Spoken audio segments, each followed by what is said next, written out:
একটি ছোট্ট গ্রামে ছিল একটি সবুজ টিয়া পাখি। তার নাম ছিল মিঠু। মিঠু প্রতিদিন গ্রামের এক বৃদ্ধ দাদুর জানালার পাশে বসত।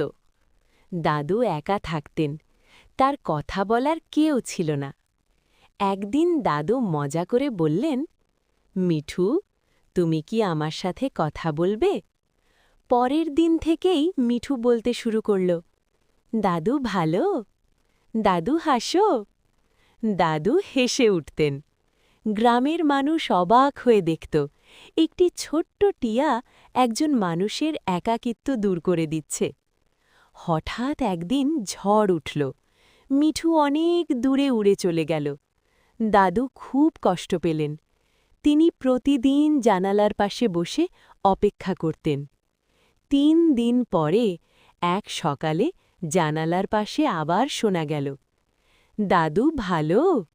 দাদুর চোখে জল এসে গেল। মিঠু ফিরে এসেছে। সেদিন থেকে দাদু আর কখনো একা অনুভব করলেন না। শিক্ষা: ভালোবাসা বড় না ছোট দেখে না, একটি ছোট্ট টিয়াও কারো জীবনে আনন্দ এনে দিতে পারে।